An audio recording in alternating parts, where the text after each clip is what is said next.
So welcome everyone to this Climate Convo hosted by Health Professionals for a Healthy Climate.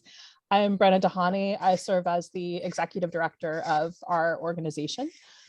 We are a group of health professionals of all types across the state of Minnesota who educate each other and our patients and clients and anyone within our spheres of influence about the health impacts of climate change and work together to advocate for solutions to the climate crisis. This evening, we are super excited to talk about some climate policy initiatives that are coming up in this 2022 legislative session. And so with that, I am going to turn things over to our Policy Director of Health Professionals for a Healthy Climate, Kathleen Schuler. Kathleen, if you want to take it away. Thanks, Brenna. So we're really happy that we have Representative Jamie Long and Representative Patty Acomb, and hopefully Senator Senjem and Senator Friends will also be joining us. So Representative Jamie Long represents District 61B, and he's the chair of the Climate and Energy Finance and Policy Committee.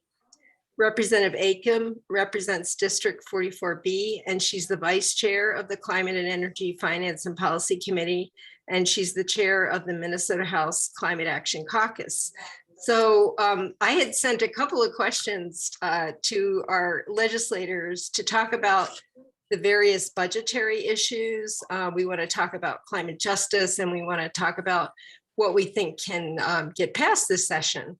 So maybe Representative Long, do you want to kick us off? Sure, happy to. Well, I always love being back with health professionals for a healthy climate. You all are the best. And I'm sorry we couldn't be in person this time, but hopefully we will get to be again soon. And I just wanted to start by thanking Kathleen for being such a terrific testifier in our very first hearing of the session. Hopefully you all are aware that that you were well represented in our committee hearing on climate justice. And Kathleen did a fantastic job laying out your excellent report and talking through all of the health impacts that we are seeing from climate change and how those are falling disproportionately on communities of color. And so it was just, I thought, an excellent presentation for our committee and went over really well. So in terms of your question about climate justice and how we're centering that, it was our first hearing, and it's certainly a huge priority for us in the Climate and Energy Committee. I know it is as well for Patty and the Climate Action Caucus. And we are, I think we'll continue to try to center that in the legislation that we do this year. It certainly was a focus of our bill last year. And we had a few big wins, I think, in the equity space, including a new training center in North Minneapolis. It's going to help provide access to more job training for high school and young students in that community, as well as some additional targeted funding, which maybe Representative Acomb can talk about for solar in schools. And so we've had some good wins, but more that we're hoping we can get done this year. So in terms of the question of what we're pushing in the Energy Committee and what we can pass, I'll mention a few areas. One is that we are hearing quite a bit about energy prices and concerns about cost.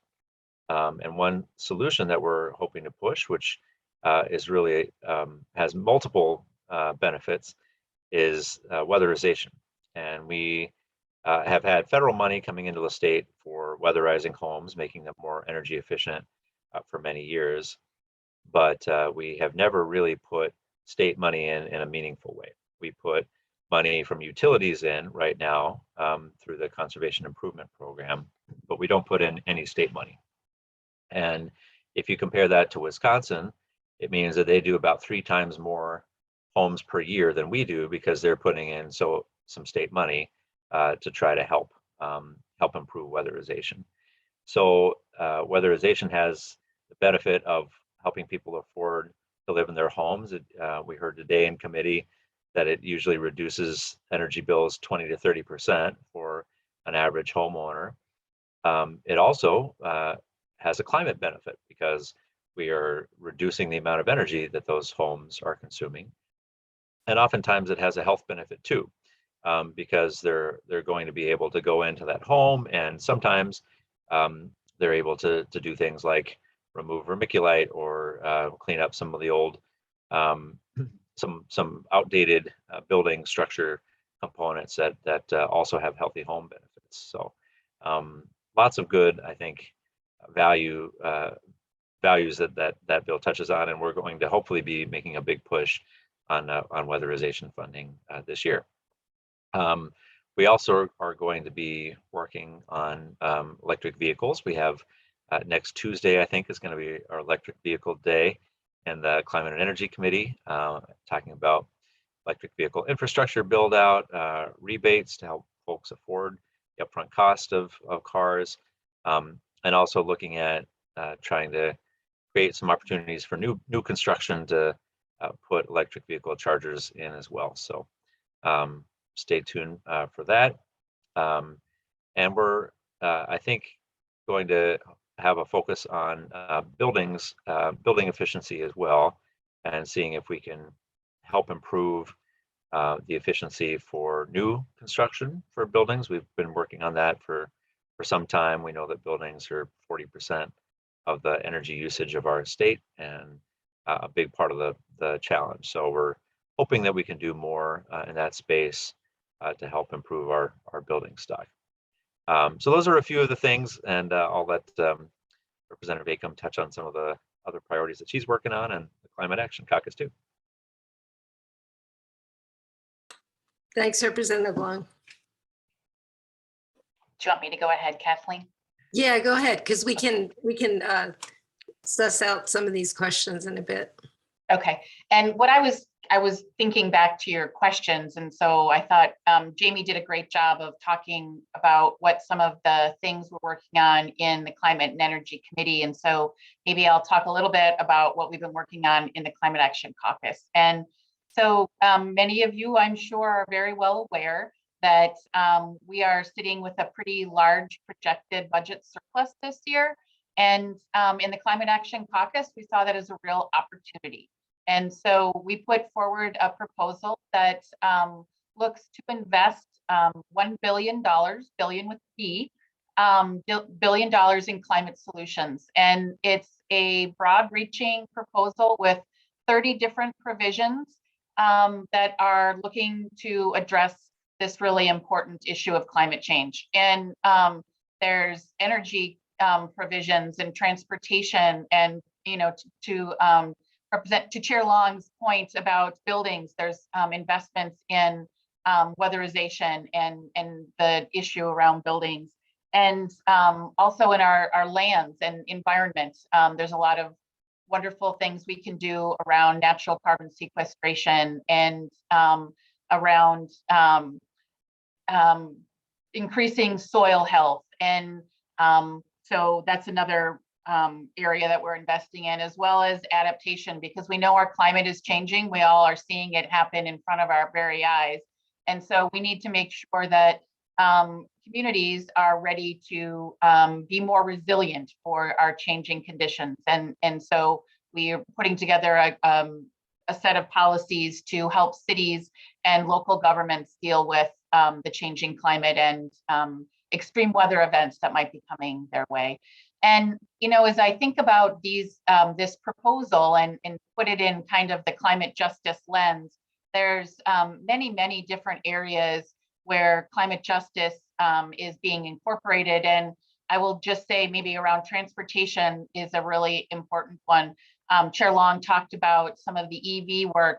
And I think, there's also so much around transportation that really can play a part in climate justice and equity, and around around transit lines and prioritizing lines that are directed or that are in areas of high poverty, and really our urban centers that have really poor air condition or air quality. And so we can target our investments in communities that are unfortunately seeing the worst of the climate crisis. And so certainly lots in transportation that we could do and target with electric buses, school buses, and metro city buses. And, in thinking of some of the work that we're doing in the environmental sector, we can really focus on planting trees in our downtowns. We're losing a lot of ash trees. And so making sure we're planting in urban centers as well as in greater Minnesota. Multiple benefits that Chair Long spoke of before are really important around trees and the impact in cities. It can lower temperatures, it can improve air quality. And so there's just wonderful gains, as you all know. And in our also in the lands area around agriculture, there's can be some really targeted investments around emerging farmers and making sure that they're getting access to grants that are going out to help improve soil conditions or to transition away from kind of our traditional crops to some newer things that are going to be better for our soil and that will have continuous cover on our landscapes. And so those are just a few of the things that are having hopefully will have a really big impact on climate justice. And I think that, again, to the funding, this is an unusual year. Normally it's a policy year, but with this potential or projected budget surplus, this is really an opportunity. And another opportunity for us is around bonding. And there's some really great things that we can do to take benefit of the low interest rates that we have and to provide investments that will help us address the climate or the climate crisis. And so I think there's I look at all of this year and think that this is like a once in a lifetime opportunity. A lot of things are coming together that could just give us a really great chance to have a really big impact. And we all know that we don't have much longer until we're not going to be able to turn back the clock. And so we need to be making bold investments now. And so we have an opportunity this year, and I'm hopeful we'll be able to do a lot of that. Thanks so much, Representative Acomb. Do you know what the climate action is Caucus is calling for as far as spending, how that aligns with what the governor is proposing? Or is he still working on that?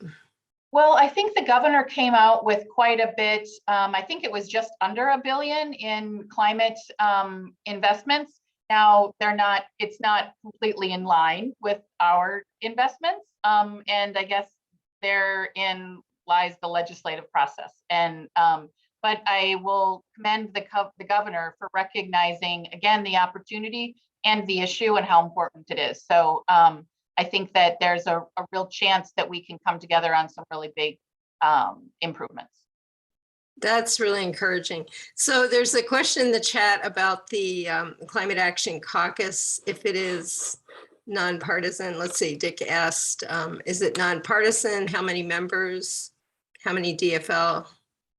How many? Yeah, so we consider ourselves nonpartisan, and we would like to be bipartisan. Unfortunately, we haven't got anyone on the other side of the aisle to participate yet, but we have had people that have come last year when our new legislative session started and we had some new members. We had kind of a orientation to what the Climate Action Caucus was, and several Republicans came and joined in on that meeting, which I thought was great.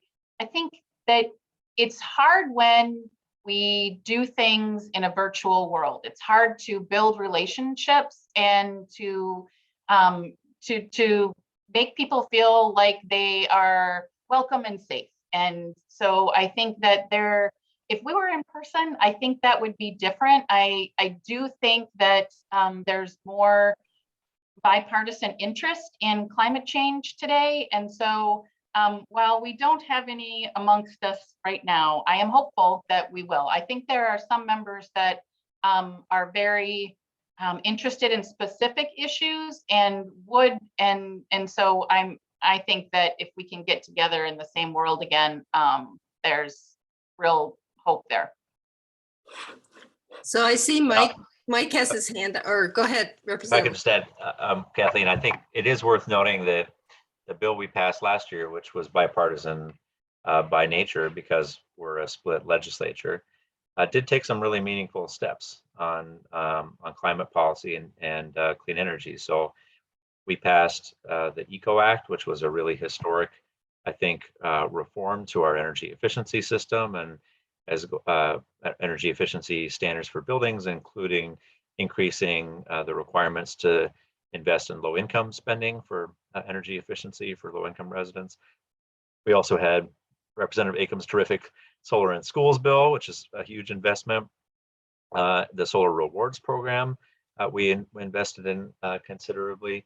We funded some excellent science research to do small climate modeling across the state that will help with looking at impacts in various regions of the state and actually could have some really interesting health applications, I think, when you're thinking about temperature and flooding and weather patterns. So I just wanted to give some hope that bipartisanship is alive in the Minnesota legislature, at least on these issues. And certainly we haven't been able to always agree, but we have found some good agreement.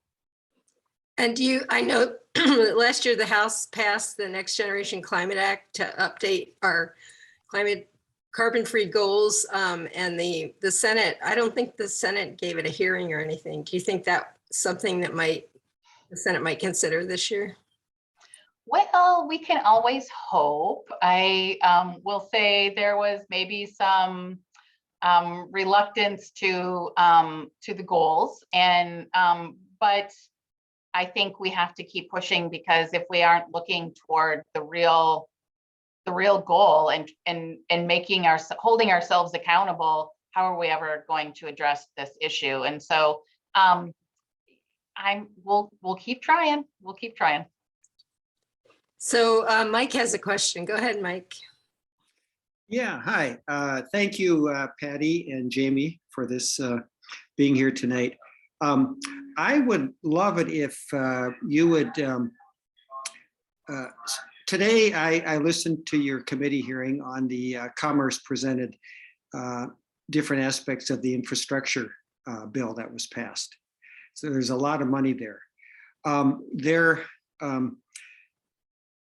lot of those are grants that will be competitive. There's others that are formulas. And I'm just wondering, how do you integrate that with the work you're doing, at the state level?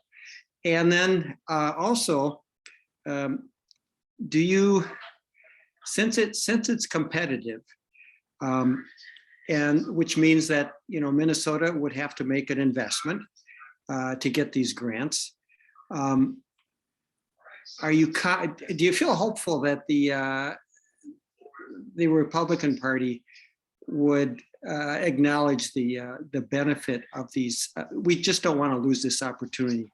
There's a lot of money there that we can access. So go ahead. Thank you. Thanks, Mike. Maybe I'll take a first crack. So I think it is a huge opportunity where Mike was referring to the federal infrastructure bill that just recently passed and has some substantial investments for energy, also for electric vehicles, which we didn't talk about today, but are going to talk about next week. Some of that comes directly to the state, so we have a little bit more weatherization money. We have some low-income heating assistance money that's coming directly to the state, and then a lot of that we have to compete for by having a state match. So the governor has proposed a $20 million fund that we would allocate that would allow them to go out and compete for some of these things, and it's exciting projects. It's big research institutions and facilities. It's manufacturing facilities. It's additional help for innovative technology projects, and so a lot of, I think, pretty exciting things that would get bipartisan support. I'll note that Senator Senjem had the same hearing that we had today, at least for the first part of our hearing. He had the Department of Commerce in to talk about the federal bill and what opportunities are there. So I think he's interested as well. He's my counterpart in the Senate on the Energy Committee. I think he's interested also in trying to take a look at some of these opportunities and see what we might be able to do. We're also, keeping our eye on Congress and Build Back Better, or some form of that discussion is still a possibility. And so I think if that happened, particularly the climate and energy components, which all credit to Senator Tina Smith, she's been working very, very hard on those pieces on behalf of our state. If that passed, it would be the biggest energy bill in Congress in probably 30 years. So we would be making some really significant steps, and there would be a lot of activity we'd have to do at the state legislature as well. So hope that helps. And I don't think I really have anything to add. I think Jamie did a great job, but I will also agree that the committee today was so informative, and it just really helped paint the picture of possibility, and that it's going to be really important that the department and staff are working with their counterparts in Washington, D.C. to be learning more as more information is coming out, because I think it's pretty vague at this point, but more information to come, I guess. So there's a question in the chat on green space, and I know Representative Acomb, you talked about tree planting. This question is, adding green spaces in urban areas has mental health benefits, especially in disadvantaged neighborhoods. Is there a plan for adding green spaces in these neighborhoods?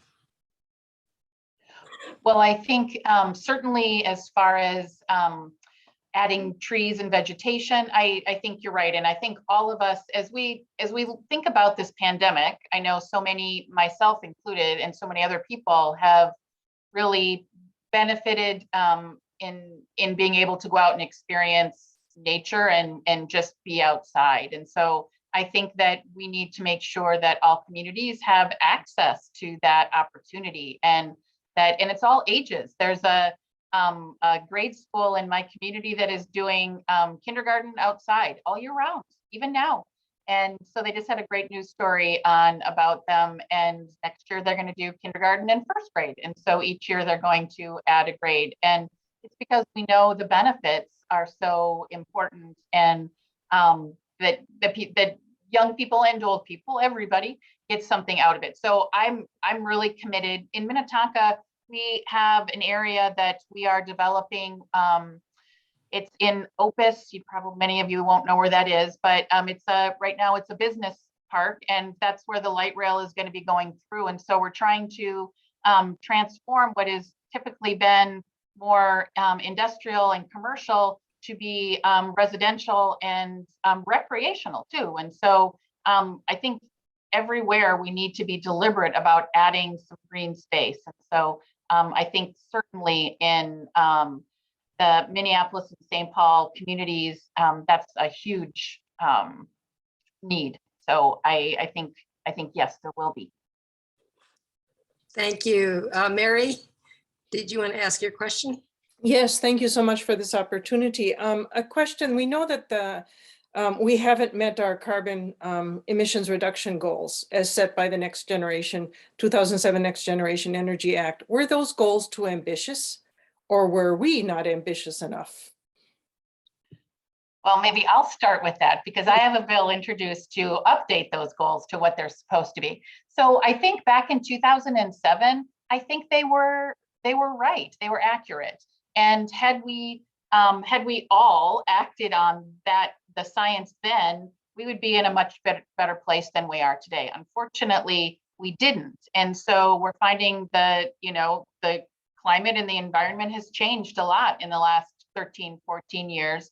And so today in 2022, it's going to take a lot more work for us to get to where we need to be. And we need, instead of, being at 80% reductions, we do need to be at net zero, to hold off the worst impacts of climate change. And, I think that we need to, I think we all know what we need to do. And now we need to be able to kind of come together and actually do things. And, I think we have seen some bright some bright lights in that area. I think the energy sector is one of them, and we are actually ahead of our greenhouse gas emission reduction goals. But that's kind of where the good news ends, and transportation and agriculture are a much different story. And so I think that we are learning more all the time, and I think that people realize how important this issue is. I think that more and more people reach out to me about it today than did several years ago. And so I think that we need to follow the science, and we need to be committed to reaching the goals that will keep us in a safe place. So we have a couple, oh, go ahead. Oh, I was just going to really briefly add that part of the climate action plan as well is to pay for doing the planning work about how to reach both our current goals and the Paris Climate Accord goals that have been set out by science. So we have to have the right goals, and we also have to have the right plan so that we know how to achieve them. Yeah, exactly. So Paul asks a tough question. Do you want to ask it in person, Paul? Yeah, well, you know, I think what Jamie just said is perfect. How do we determine what is the common ground, and how, if you're in a virtual world, so you have no meetings in person now, or are you doing hybrid meetings? No, our meetings are remote right now for the committee. Okay, I'm just wondering, you know, what tools do you have available to, you know, survey or find out what are your interests, what kind of things are you concerned about, given that passing legislation needs to be bipartisan if we're going to get anything done. How do we find that middle ground and that compromise, kind of the braver angels type of learning to listen and finding out what others are thinking? I mean, I love the proposals that you have, but would Dave Senjem have some ideas about representatives in the Republican Party that can help, you know, build a truly bipartisan climate caucus? Because I was talking to Heather, my member, Heather Adelson, and she says there's a civility caucus in the House. And I was like, oh, tell me more about that. So she was going to set up a time where we could, you know, bring information from, you know, the ski community, because skiers are completely dependent now on artificial snow. So we want to talk to Republicans. Do you like skiing? How can we work together? Fishing, hunting, the things that are truly Minnesotans love, all of these things, right? We're proud of it. How do we touch that part and find out what Republicans are thinking? Thank you. I'll take a first crack and then let Representative Acomb chime in. So it's a good question, Paul. It's the necessary question in a divided legislature. We can't do anything unless we find common ground and agreement. I think last session we showed that we can, and we had a lot of ideas we brought to the table. I think we had 53 or so individual bills that made it into our omnibus, and so we gave a long list of options for the Senate to consider. And the Senate brought some ideas too to the table that weren't on our initial list and that wound up making it through. So, you know, I think some of it's going to be work we do at the committee level. Some of it will be individual members who are reaching across the aisle and building relationships and friendships. Some of it will be work from organizations like you all, who are talking to senators and representatives on both sides of the aisle and trying to find common ground on particular issues. So I think it's going to take lots of conversation and lots of voices and input. But you know, I'm optimistic. I think that as Representative Acomb mentioned, our constituents are very clear about what they want.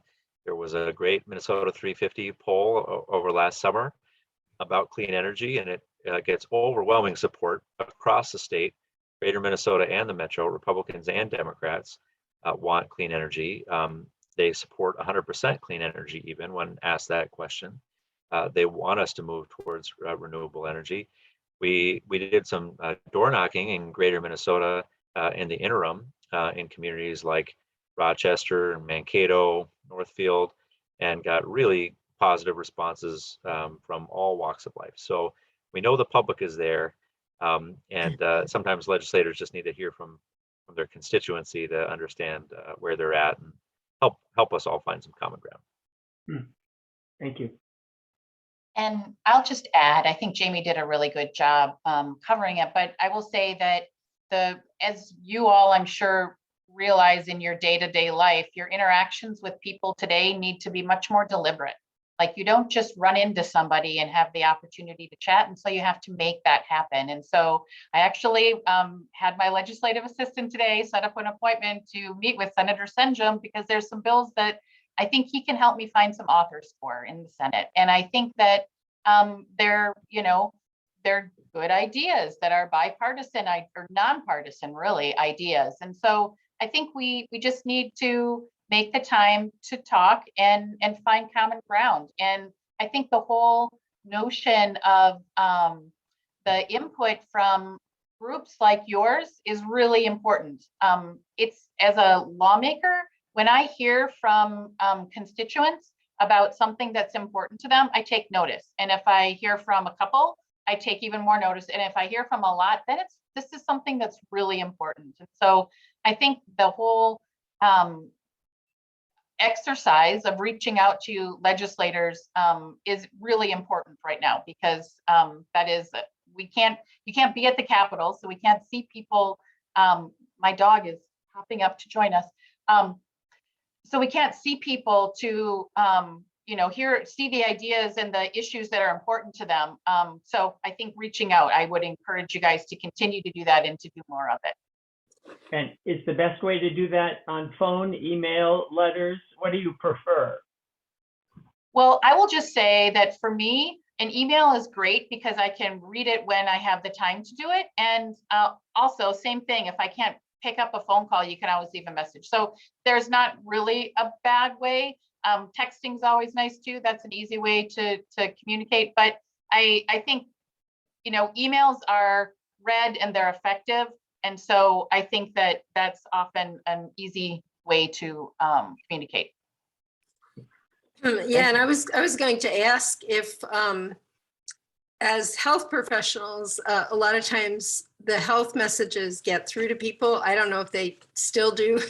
That was the case a while ago. And how can we help as health professionals? I know we try to. Last year we didn't do it so much, but we want to meet with the leaders that are working on climate and energy policies.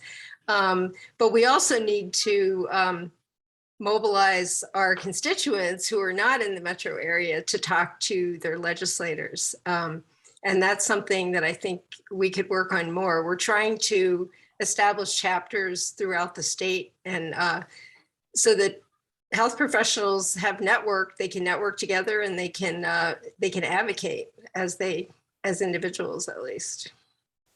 I think that's great. And I think, it's always nice when there's kind of a day at the Hill, and even if it's a virtual day at the Hill, then constituents will, make a time to either meet virtually with their legislators, or if we're at the Capitol, set up a meeting. But then to your point, everybody can be there on one day, and it can really be a day that brings a whole lot of focus to that one particular issue. And so I commend you especially on the whole notion of being a statewide organization, and because this is an issue that impacts all of us in every corner of our state. So I think that's a great strategy.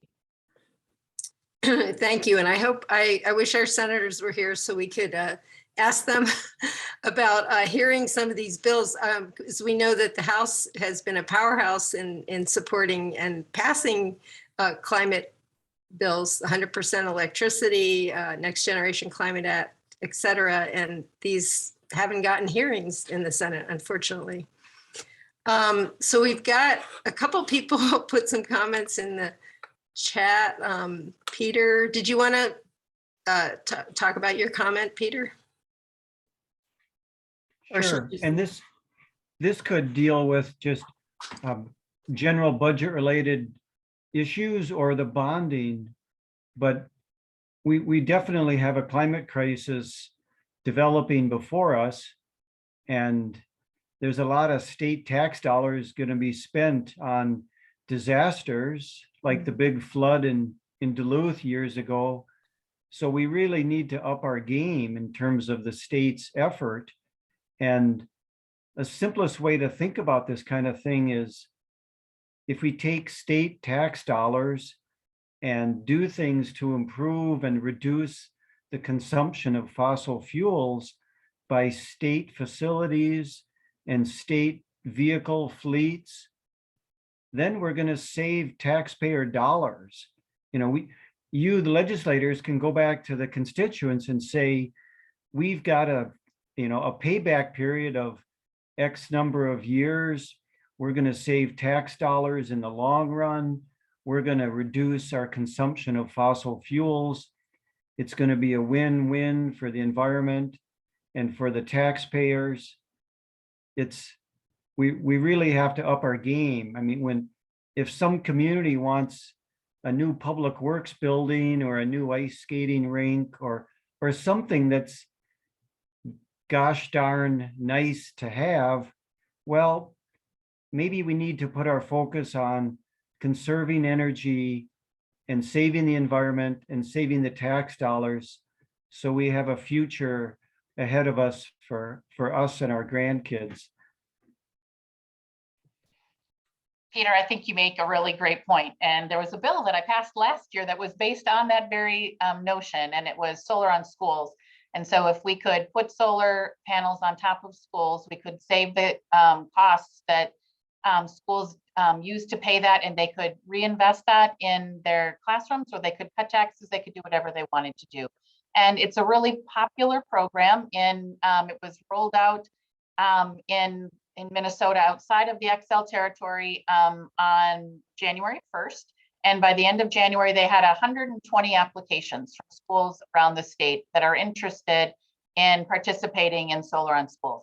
And so that's a model, you're absolutely right, that we could use in many different applications. Another one that a colleague is working on for a bill right now is that, every community around the state has a community ice rink. And oftentimes those ice rinks are using old polluting refrigerant, and they need to upgrade that refrigerant. So if they can put solar panels on the ice rinks, they can use that money savings to invest in changing out the refrigerant. So there's all these win-win opportunities. And if you can make kind of the economic argument that you made very well, Peter, if we can be making these investments and saving money and helping our climate and environment, well, then why aren't we? When I was on the Minnetonka City Council, before I was elected to the Minnesota House, I tried to get our community involved in community solar. And I had a colleague who wasn't so, he didn't think that was the best thing. And staff went through and, got involved with some solar developers, talked to them, looked at the lengths of the contract, and we were able to make the economic argument that over the 25 years of investing in community solar, it would save our city over $15 million. And my council member to that said, well, why wouldn't we do it? Of course we should do that. And so I think oftentimes for those people that may be reluctant for whatever reason, if you can make that economic argument, it goes a long way. And I'll just add that I think Representative Acomb touched on a lot of really great points and bills that we worked on. Two others, last session, we also did a revolving loan fund for energy efficiency for state buildings. So the state government now has a fund, and they can use the savings that they have from energy efficiency and other improvements at the buildings and roll that over to put new funding back into their buildings. So I think that's a really innovative model and something I was excited we got done. And then we've also looked at in the electric vehicle space, requiring fleets to purchase electric vehicles so that we would be leading from the state side in terms of our fleet purchasing. And today we had a hearing on the concept of Buy Clean, which would be using state dollars to help invest in cleaner products. So for example, steel, cement, wood products that we put a lot of into our buildings and roads and other public infrastructure projects. If you're looking at the embedded carbon in a lot of those products, we can actually have an impact upstream on the climate if we're taking into account some of the products that are being made to higher carbon standards. And turns out those often are Minnesota products or American-made products, and so we can create some good economic benefits here in the state. So it's a really important question, Peter, about how we're using public dollars to help move the climate agenda forward. And I also wanted to add that the governor's climate cabinet will be publishing a climate action framework in February for public comment. So we'll let you know when that's released, and you can provide input if you'd like to. Do we have more questions? I think Eric had a comment here. On district heating. Do you want to talk about that, Eric? Yeah, actually, I think I'm going to, because we're running out of time, I'm going to defer on that one. But I do want to ask a question, and that is, you know, I see a lot of great things, a lot of great carrots that are being piled into the wheelbarrow of public policy right now, from the federal level, state level, et cetera. It's all good. But the thing that's going to actually drive deep decarbonization, I think without a doubt, is going to be carbon pricing. Now, that doesn't necessarily mean carbon pricing on every kind of form of carbon, but it could mean that we take examples from other countries like Norway, which simply calculated the social cost of the gasoline that was going to be used in an internal combustion engine vehicle and added that on at the point of sale to make the price higher, and use the money to subsidize the electric vehicles to make them cheaper. And they went from 1% to 86% electric vehicles in a few years. Very, very clearly, you had something that was technologically the same or superior. You gave a choice and you put a price. Britain did the same thing with coal. They got coal from Russia. That was a national security risk. They put a price on coal-fired electricity, and they gave customers a choice. If you would like, buy coal-fired power. If you don't want to pay that, then go with renewable. Guess what happened? Everybody went to renewables, and they have completely extirpated coal as a result. It seems to me that there are targeted places where we could put carbon pricing that would make a huge difference. Your comments?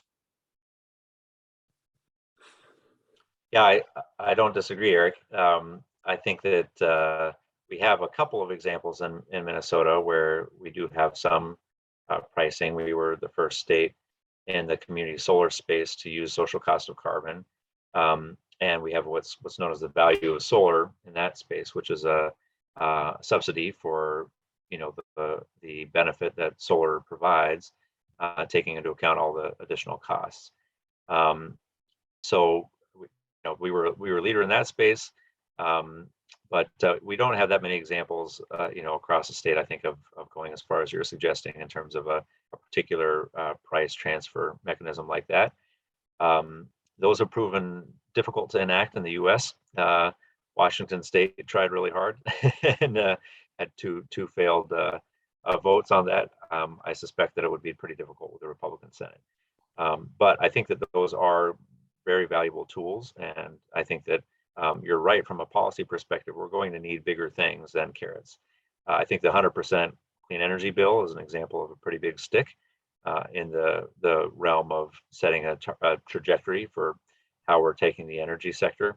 And there are certainly examples of things we can do in other sectors as well. In the building space, we've talked about setting a trajectory for building codes for commercial buildings for the state, and that bill was included in our package last year. So I'm open to all good ideas, and I think those are good ones. But there's been resistance, at least from many Republicans, and I think those in the Senate too, to anything that looks like a fee or looks like a tax, and so that's sometimes made it more difficult to pursue some of those approaches. Yeah, thank you, Jay, for putting the link to the climate action plan in the chat. Do we have more questions?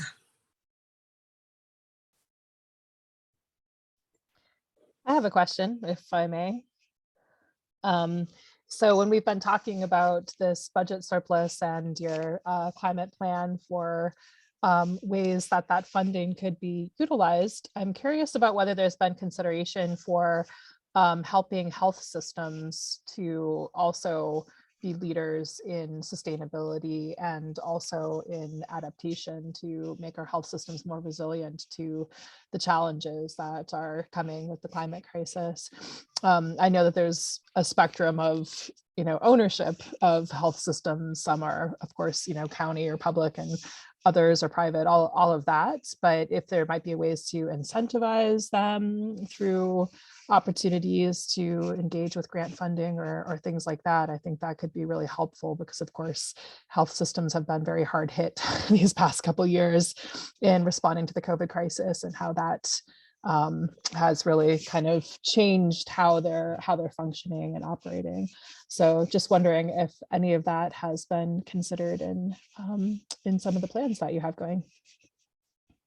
Well, maybe I'll just start and then Jamie can fill in. I not specifically, but I think that as I think of ideas and look for places where we can deploy renewables, or and it's something with healthcare providers, or clinics or hospitals, they're really important and they can't lose power. And so we need to make sure that they can not be vulnerable to losing power. And so the whole idea of microgrids, I've been intrigued by microgrids for a while. And I think that hospitals, universities, places that are kind of contained would be a great place to try something like that. And so I think that there are, I think that's a great suggestion, and something that I will certainly give some more thought to, and would love to talk more with you about what that might look like. And so I'm open to, we have to try things. And so maybe it's a pilot, maybe it's a, I think there's certainly room for a little innovation. Thanks. Definitely interested in further conversations around that, and other folks who are working much more deeply on climate smart healthcare, I'm sure would have even better conversations with you about that. So Peter has another question. Do you want to go ahead? Yeah, I'm just putting a plug in for Citizens Climate Lobby. We're working to put a price on carbon at the national level, so we don't have to have individual states each trying to do their own thing. And the money would be returned to the public. It's revenue neutral in that sense, and it would help address the negative costs of the externalities of fossil fuels. Some of the state legislators have endorsed that. So if the state legislators don't think it could be done at the state level, then those state legislators could advocate the representatives and senators at the national level to put a price on carbon and return the money back to the public. Other countries are doing it. Absolutely, Peter. I'm for it, and I've signed on to letters to our federal delegation in support. So I have a question and it's probably not for you. I wanted to ask the senators, the cumulative impacts bill that Representative Lee has been trying to get passed and has passed the House, and really addresses some of the underlying environmental disparities of environmental justice communities. And we'd like to help get that passed this session. And if you have any recommendations of who we should talk to in the Senate. Is there a Senate author yet? Do you know? I don't think so. Yeah, I'm not sure. He'd had a similar bill, I think, last year and was updating it, if I'm not mistaken. But it definitely is a really important bill, and that was one of the reasons we featured it in our hearing, even though it wasn't really in our jurisdiction, just to highlight the cumulative impacts that many of our communities have faced. And we had the opportunity with Representative Lee to tour his community and see the high concentration and North Minneapolis of not just 94, but also many industrial industries that have been there for a long time. So it's we know that when you're looking at approving one facility or one plant in isolation, that's not the right approach. That really doesn't take into account the legacy that a number of communities have had of being targeted, with real racist implications for particularly when you're thinking about highways and when those were cited, and why industrial zones were cited next to certain communities. So I think really need to be proactive about that, and I think Representative Lee's bill is a great start. Yeah, thank you. So we've got a couple more minutes. Does anybody want to ask another question? I think we have time for one more. Kathleen, this is Andy. I have a question. Yeah, go ahead, Andy. I've been trying to formulate the question, and I think I found the right words for it. It's from Andrew, I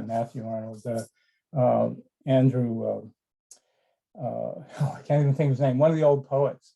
But at my back, I always hear time's winged chariot hurrying near, and yonder all before us lie, deserts of vast eternity.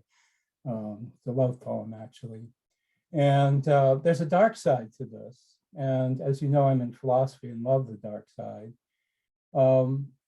I know we in politics need to do win-win things, be upbeat, help people feel good about what they're doing. And I feel great about what are the great work that people are doing.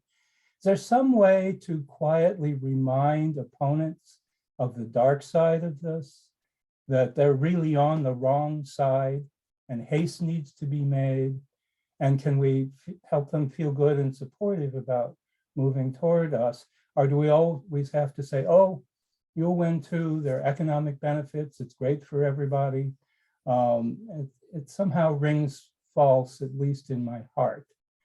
And so I offer the text from the love poem, why I can't, I've of age, so I can't remember the name of the author of To His Coy Mistress, Andrew Marvell, right?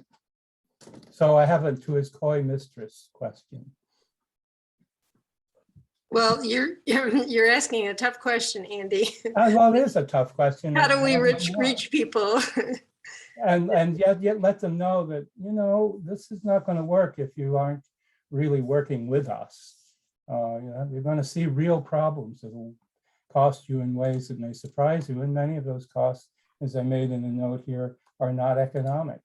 They're about your children, about your home, and about what you enjoy and what you find worth doing, about your health care.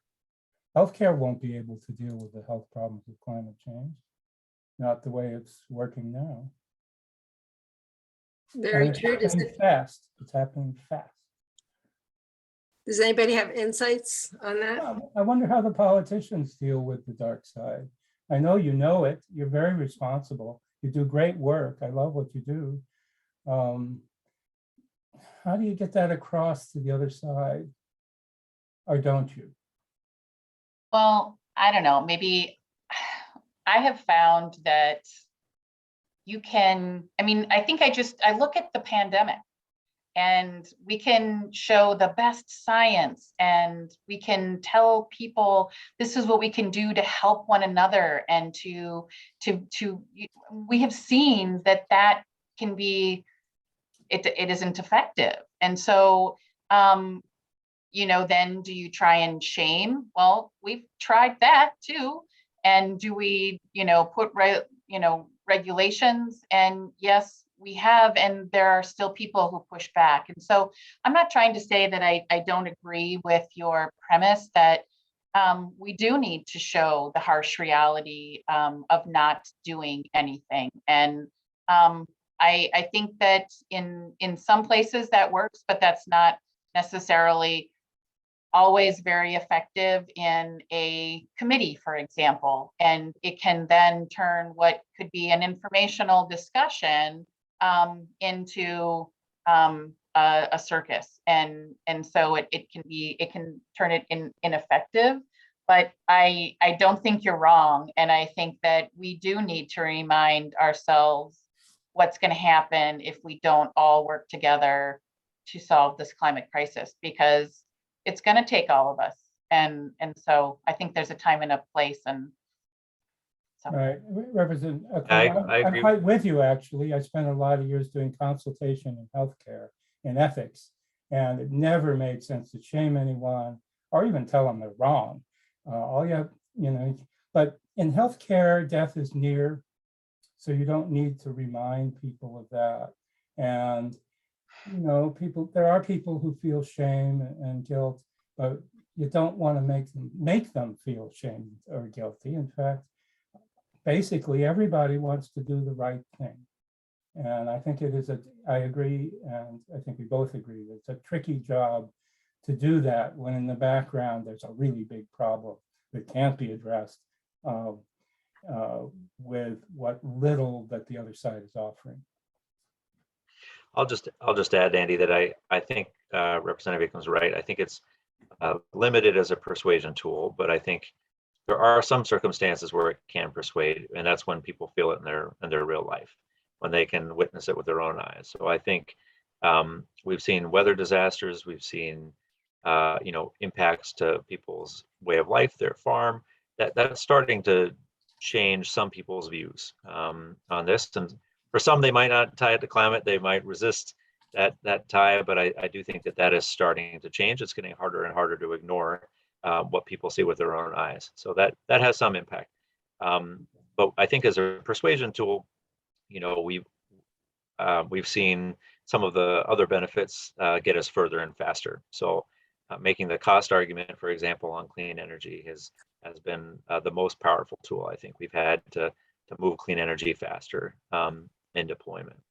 Making a health argument, I think, is a really powerful way to persuade people to make changes that might have other benefits. So, but I will say that it's not all about persuasion. Some of it is about motivation and mobilization, and that is speaking to our side. And the folks who already agree that climate is real and that we need to act on climate change. And for those folks, speaking truth is really, really important, because we need everybody to understand the stakes, and we need people to understand what they have to do to actually address the problem. So it's not just a game of persuasion. We need to motivate our side too when we have so many different problems and challenges that we're facing as a state and as a society. We need to make sure that climate stays high on everybody's list, because otherwise we're not going to be able to muster the political will to get it done. Thanks to both of you. Well, that's a good point. Thanks, Andy, and thanks, Representative Acomb and Representative Long. I think that's a good point to end our first part of our Climate Convo. We're going to continue talking about policy with HPHC, but we want to let Representative Long and Representative Acomb go home and relax for the evening. And thank you so much for joining us, and we really appreciate it. And we appreciate your work and your leadership. Thanks for having us. Thank you all for all you do too. So thanks for having us. Bye-bye.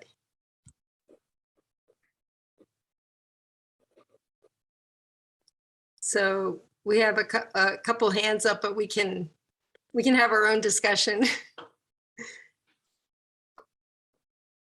So what we were going to do was, I have a little PowerPoint to talk about HPHC's policy work. So we can do that, and then we can have a discussion. Does that make sense? Okay.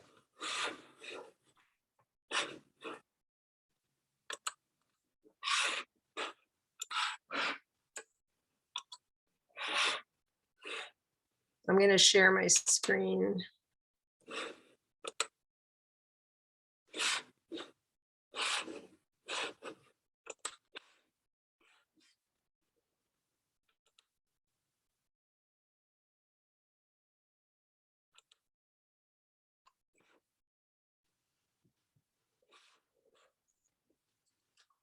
Well, thanks everybody for coming. I'm just going to do this really quick, and then we can just open it up for discussion.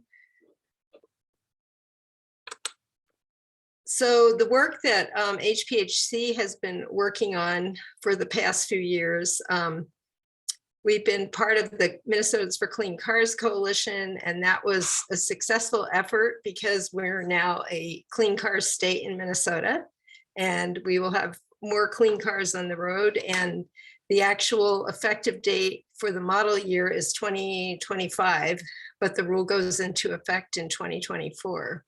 So that will be helpful. It puts a little dent in the transportation sector. We're also part of the Coalition for Clean Transportation, and we want to take the next step with medium and heavy duty vehicles, especially buses. We want to electrify buses and school buses and prioritize communities that have high air pollution, such as environmental justice communities. We're part of a group, Rethinking I-94, and thinking about the health impacts of not having big highways traversing our cities. And is there different ways to think about getting around in transportation? We've been looking at the Minnesota Clean Fuel Standards, and the governor is proposing a Minnesota Clean Fuel Standards, which has some pros and it has some cons. We really need to look at, there's a carbon intensity score that they use to determine whether a fuel is good for the environment or not, but we really need to look at the upstream effects and the equity effects. And it's been shown that actually regulating carbon is more effective than implementing a clean fuel standard. I'm not saying we shouldn't do it, but it's something that we need to look at. And then we also signed on to some principles for transportation forward, that we all should have a healthy, equitable transportation system, and that we need to invest in our transportation system for the long run and not just go year by year. And we've been providing feedback to state agencies. The Environmental Quality Board now has climate change and environmental review, at least on a pilot basis, and we advocated for that. The Pollution Control Agency right now is dealing with rules on large-scale power plants and transmission lines, and we commented on the health and equity impacts of that particular rule. And then the Minnesota Department of Transportation is looking at how you deploy zero emission buses and give priority to environmental justice communities. And then I mentioned the clean fuel standards, which the Department of Agriculture and the Department of Transportation they're developing a white paper that's going to be sent to the legislature in February. So we should be looking at that fairly quickly. And we also mentioned the Governor's Climate Action Council and framework. We've been working on line 3 for the last few years, and obviously line 3 is in the ground now, but we asked people to donate to water protectors. Ron Turney is monitoring the line, and he has a fund to donate to his work, and then also the line 3 defense fund. So we've been working on state policy. We're part of the Minnesota Climate Table. We're part of the 100% campaign, 100% clean electricity by 2040. And we're working with a couple of interns, and one of our interns is going to be working with the House Climate Caucus and with us, and she's going to be doing a policy brief on air pollution and exposures in environmental justice communities. And Representative Long mentioned the climate justice hearing, which happened last week, and we submitted, and I'll talk about that in the end, we submitted a climate justice policy recommendation document. And Representative Acomb is chief author of House File 3005 to fund the Department of Health, Climate and Health Program. Right now, they only have, Senator Senjem. So I was just going to finish this presentation and then we'll come back to you. Thank you. Go ahead. So we want to support the Minnesota Health Department. And then these are the climate justice policy recommendations that were endorsed by different healthcare organizations that we submitted to the House. And then finally, we want to invite people to Code Blue for Patient Earth, our conference in April 2023. But I'm going to stop my screen share so that we can introduce Senator Senjem. And thank you so much for joining us, Senator Senjem. And Senator Senjem is the chair of the Energy and Utilities Finance and Policy Committee. And Senator, we heard from Representative Long and Representative Acomb, and we just wanted to hear from you about what you think the Senate's going to be working on as far as climate and energy this year. Well, thank you very much. I apologize. We just got off the Pension Commission.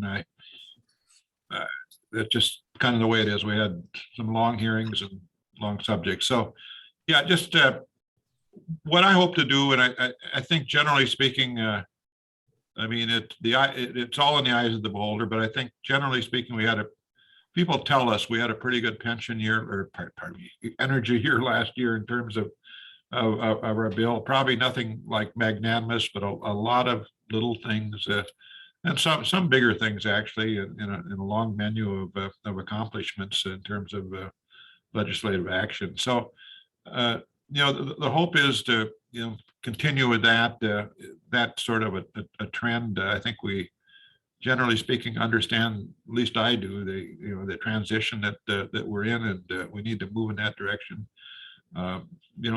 Things like weatherization, building efficiencies. I think we're going to do a lot of work on transportation decarbonization, chargers, and all related to that. I think we're going to this probably, well, it goes hand in hand in my opinion at least, but the technological aspects of decarbonization, I think we're going to find ways to fund some more hydrogen development and look into that a little bit more. I'm thinking about some form of a tax credit that would spur renewable energy, the industry, if you will, the R&D associated with the industry. My fondest dream would be if Minnesota was the place, so to speak, not unlike it is for the medical device industry, for the development of all the componentry associated with getting us to the goal with respect to renew, to a clean environment. So those are sort of the trend lines. I may be forgetting, I'm not scripted here, I may be forgetting a couple of things, but fully intend to, kind of at least, okay, I'm a Republican, I got to push the rope uphill. You probably know that. And so, but I fully intend to keep pushing, and I think, I think we made a little progress last year, and I think we can continue to do it this year. So I'm optimistic. I don't do this for. I'm not a do-nothing person.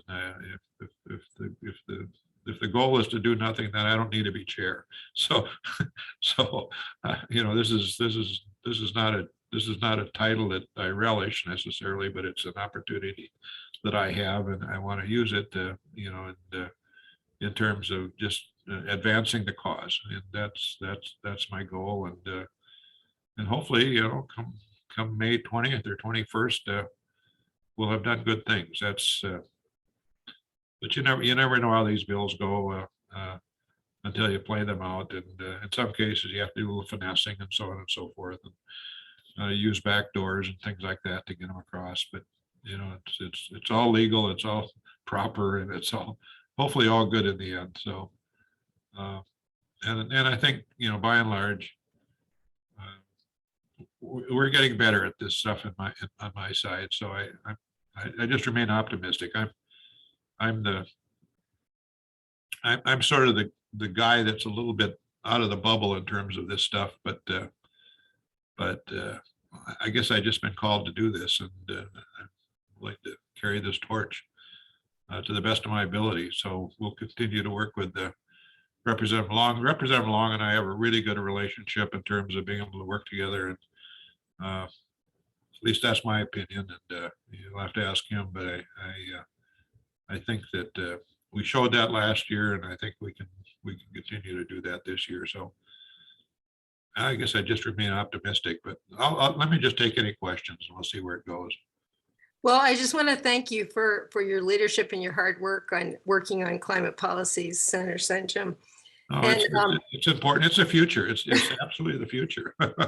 For sure. And please let us know who of your colleagues we should meet with to just talk to them about. Certainly all of the committee members and Okay. and certainly caucus leadership and things like that. Albeit I've been here too long to let people tell me what to do and what not to do, so I don't worry too much about that. And I don't say that with boast or anything like that. It's just the way it is. But yeah, just continue to work with my members.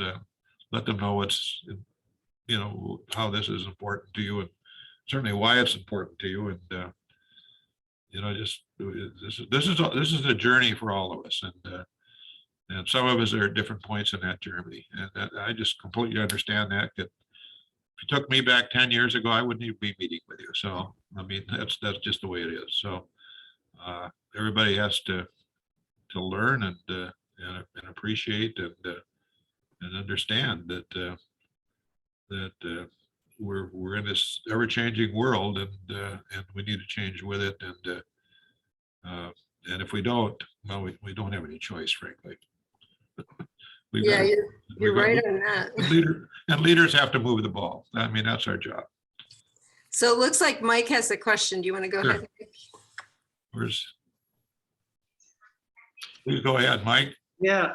Hello, Senator Senjem. I want to thank you for your responsiveness and willingness to always be out there to meet with us and talk about these subjects that are not easy. There's not easy answers to them. So I really appreciate your being here tonight. And I almost get a sense that you're saying that you're seeing or feeling the urgency to move on some of these issues. And two questions. One, you'd mentioned just briefly that you were interested in, I think you said, a tax credit or something to no, some kind of a, we used to do with the medical device industry, angel invested tax credit or something to spur entrepreneurship in this area, and try to create this core of activity that I think once you get that little core boiling, so to speak, why good things happen. I think you're absolutely right. Now, do you have anybody in the Senate that's working on a proposal of this sort, or? Well, it's me. It's me, and I'm working with our local economic development people. I want to talk to the Commissioner of Deed as well, but I just all this to me. Okay, we need to decarbonize and so on, but why not in the process, work to create a new economy for Minnesota? Because there's nothing wrong with prosperity in terms of this particular subject. Thank you. One last thing was going to take us back to the infrastructure bill that was passed in Congress and the Senate, signed by Biden. And a lot of the money that from that infrastructure bill that's going to go into things like weatherization is a big one. And a lot of these are going to be require not matching grants, but there'll be grants. And so the state will have to put in some money to obtain these grants. And I'm wondering, first of all, I think Governor Walz has proposed a $20 million fund to be ready to access some of these programs. And do you feel the Senate will be supportive of that? How are you looking at this, making the most of this opportunity to get these dollars? No, Okay, yeah, I do think we'll be supportive. I mean, I would be horribly disappointed if we did not support that. We've got to have money in the queue so that when the opportunity presents itself, we can take advantage of it. And I just wonder if 20 million is enough. That's the only question I have. And frankly, we don't know. We just had this subject at our energy committee meeting today. The Department of Commerce came in and reviewed the infrastructure bill with us, and there's a lot of opportunity there. The hydrogen hub itself, or the hydrogen initiative, is $9.5 billion across our country, and so why can't we be part of that? And we're a brain power state. We know that. I mean, that's just our history. And we ought to be able to move on that. Actually, I'm part of probably, albeit a small part, working with our university, working at North Dakota State University, which actually has a hydrogen, well, I won't call it a hub, but it's certainly literally a whole department within our campus dealing with hydrogen. So they're pretty into this, and we've got a kind of a consortium of people, industry, utilities, and so on, all kind of, it's probably about 50 people. And we're thinking, if not just Minnesota, certainly the upper Midwest, and we may be certainly good at some things, and Iowa may, have an element in this, and who knows, Illinois, Indiana, and so on. But we're kind of looking at a kind of a regional approach to this hydrogen thing, which I think we have to jump on. In my opinion, it's in my mind that not only a wonderful fuel potentially, and it is, but it can serve as being the big battery. I mean, you can store a lot of energy in hydrogen, and then why not? And we funded some of this last year out at the University of Minnesota Morris. They're doing a lot of work with ammonia and hydrogen, and they're some of the experts in the nation. Maybe not surprising to me, but they are. And of course, Xcel is working on hydrogen at the Prairie Island plant, and so that's innovative. But I don't think we can get to 100% or anywhere close to that without hydrogen as being our part of this mix. And of course, last year we did the renewable natural gas bill as well, and so at least for the nearer term, beginning to fuel blend natural gas or hydrogen into natural gas. It's a decarbonization technique, albeit not 100%, but certainly it can reduce those emissions until we can figure something better out for home heating. So it's a journey, but we're on it, and it's interesting and it's fun. Thanks, Senator. Other questions for Senator Senjem? I'll not make my answer so long.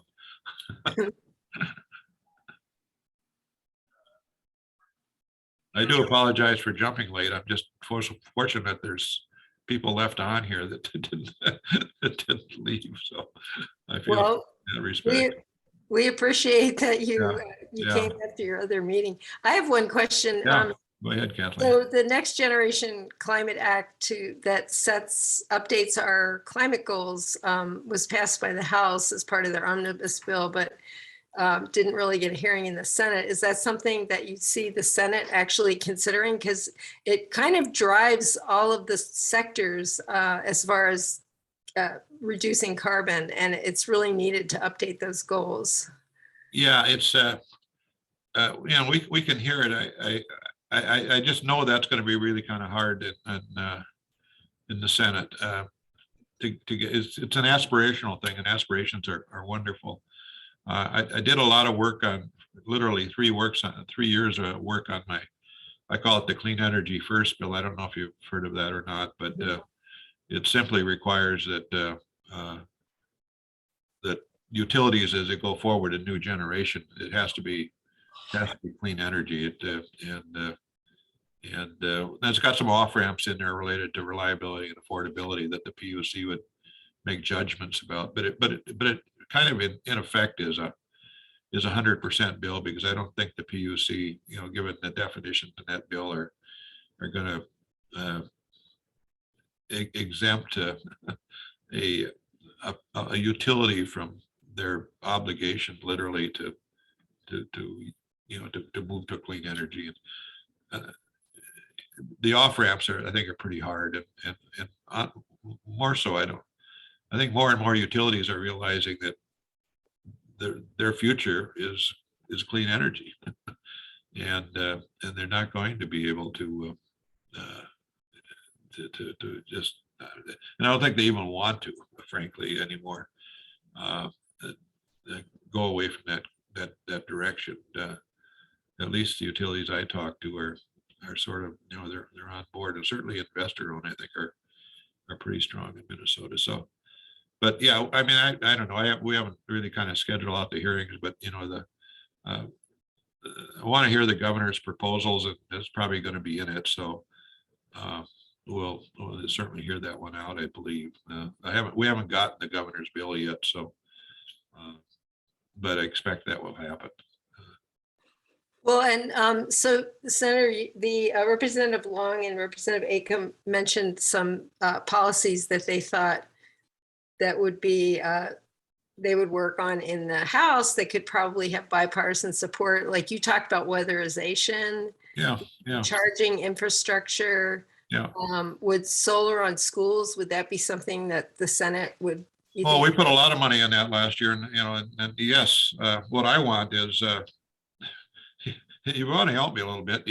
You can help me get these schools going, because I want to, within the framework of this next couple of months, be able to say, you know, we spent all that money, you know, we need to refund it. And so right now there's and of course, the Department of Commerce really kind of opened the gates on that in January. You may not or may not know that, but and they got 11 schools signed up, and so, and we got like a lot of schools out there, and they have 90 interested, which is good. But to the extent, you know, you can spread the word on this opportunity, and the whole menu of related to this is on the Commerce website, so any school can go there and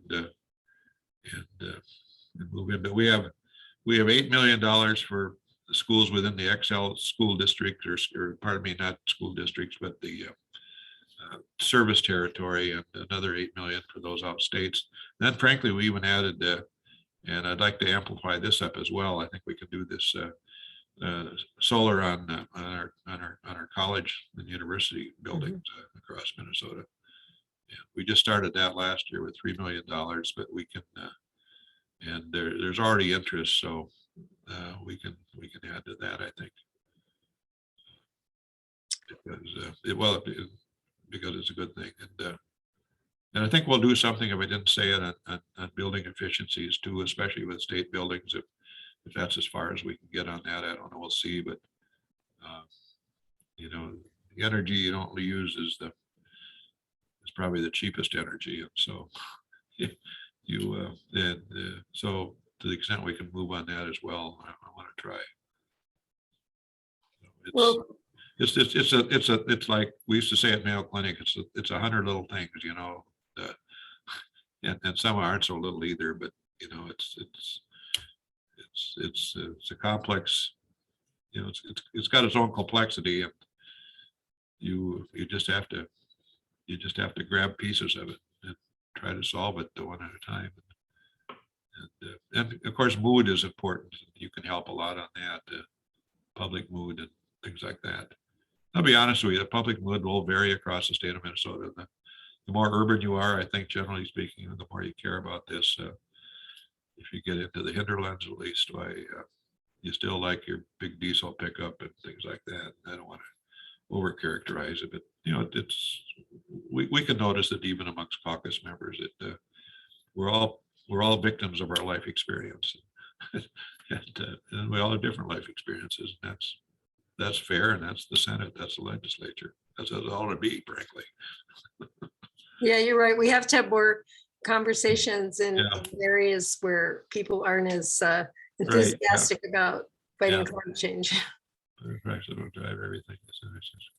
Well, we're at 7:30, and I All right. want to thank Senator Well, I'm Senjem. glad I got a chance to catch you.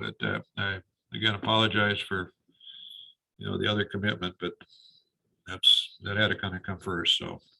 No, don't apologize. We appreciate your dedication. Thank All you right. so Well, much. you all have a nice evening and appreciate the conversation. I'm going to leave. If you want to talk later or after this way, you can talk about me one way or another. All right. All right. Thank you so Bye-bye. much. So we were going to talk more about policy, but we encourage anyone who wants to join our policy committee. And do you want to say anything about Code Blue, Brenna or Megs? Yeah, sure. Well, thanks again, everyone who joined and who has stayed through to the end. Hopefully it was beneficial to have a chance to hear from all of these elected officials. And although Kathleen's presentation was compressed, you got a hint of all of the work that we're doing on policy in HPHC. And so, yeah, we would definitely love to have more folks joining and working on that. I believe we actually have a policy committee meeting tomorrow at 11 o'clock. They're monthly on this. What is this? The second Wednesday of the month at 11. So if you're interested in being involved, send us an email and we'll make sure you get the Zoom link. But yes, more importantly, coming up in April on the 22nd and 23rd, we're hosting Code Blue for Patient Earth, Pathways to Resilience, which is our biannual educational conference. We had a conference all slated and planned to go in 2020, and COVID kind of knocked the wind out of our sails and we ended up canceling that one, but we're bringing back content now in 2022. And we're very excited this year. Our themes are going to be climate smart healthcare, climate justice, and the mental health impacts of climate change. So more information and registration information is going to be forthcoming, but save the date. There will be an event on Friday evening on the 22nd, and the conference content will be available on Saturday morning, the 23rd. With that, I think if there's any more conversation, since this is a climate convo, happy to entertain any closing thoughts or conversation, but otherwise, we can bid you farewell. This recording will be posted on our YouTube, and we'll send all folks who RSVP to this some follow-up information like the link to the video and other pertinent links that have appeared in the chat this evening, as well as this briefing about our policy work. Thanks, everybody, for joining. Have a good rest of your night. Thanks, everyone. Thank you so much.